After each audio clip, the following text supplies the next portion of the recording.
All right, so today we're going to show you how to make digital copies of books because we don't have digital copies. So as you can see here, I have already taken photos of every page from Unit 3, Unit 2, and Unit 1. And we're just going to make a digital copy real quick. So we'll open up a Word doc. We'll call it Unit 1, and it is New World 5, Unit 1. All right, so we will open this up and we will change a few things. We will select all, change it to no spacing, and, oh, excuse me. We will change the margins to 0.2 all around. All right, so before we get started, as you can see, we have a little margin. I'm going to go ahead and hit enter once to give me a little space because I already know that that's what I need. All right, so we'll start with the first page. All right, so if you don't give yourself enough space, you won't have space to grab this little arrow and turn everything around.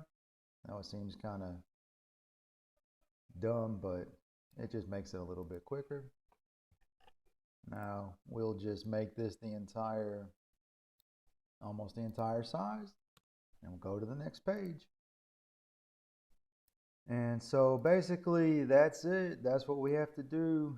The publisher or whatever company we get our books from is supposed to supply us with digital copies and audio and all this stuff, but we don't have it yet. So on all the sections like this for audio, I have to read it to them, so they have to listen to my voice every class. I guess it gets a little old for them probably. All right, so page 2, page 3, and we're doing okay. So yeah, basically that's all I do. And so I guess one question is why? Well, I like to put this online so students have access to it in case they lose their book or in case they don't, I don't know, something happens, it gets stolen, spill water on it. Right now, I have a student that's returning to school here. She was studying in the United States the first quarter, so she doesn't even have a book right now. So this is one way to help the students and hopefully to help the students and parents stress a little less, so they have a little less stress. There's enough going on. If there's anything we can do to eliminate that, we should do it. So it looks like we got 2 more pages. All right, so it's fairly straightforward. Just put the pictures in, get them lined up, make them as big as you can. I guess one thing is to make sure you take pictures where they can actually read the words. If everything's blurry, that does not help. So that's one thing I learned the first time. The very first one I made, I didn't like. So yeah, this is what I've been doing for all my classes. Every book, every workbook. And one advantage to this as well is when we have classes normal, where students are actually in the classroom, this allows me to project the book or the workbook onto the whiteboard we have in the classroom. So, all right, I have all of the pages in this document, so let's save it. Control S, it's saved. So if you're using Microsoft Office, you should be able to just print this to a PDF. If you're using a different program, good luck, I don't know. So as you can see, print to PDF, click print. Let's make sure, okay, the last one I did was this one, so it has me in the workbook folder. So let's go here, change it to student book. And then if you type in it'll bring it up. So New World 5, Unit 1, save it. As you can see, it's saving to PDF right now. And we'll just go see.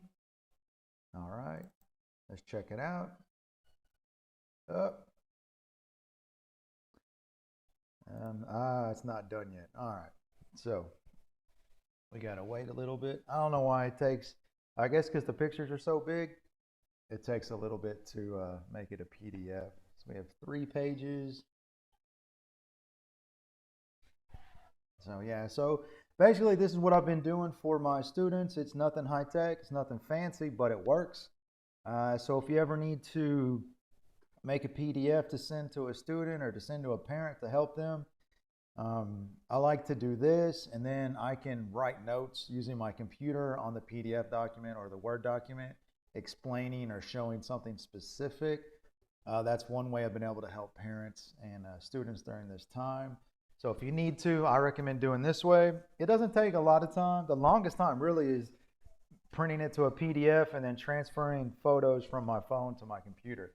That's what takes the longest. So now that it's done, let's give it a look. Let's make this a little bit smaller, and here you go, Unit 1. As you can see where the pages are a little bent from me trying to take pictures, but you know, it's good enough to get by for right now. So there you go. I hope that helps. If anybody's looking for a way to get digital copies to use on a projector, or digital copies to use or to send, to upload, whatever you need, that's how I do it. So thanks for watching, and see you later.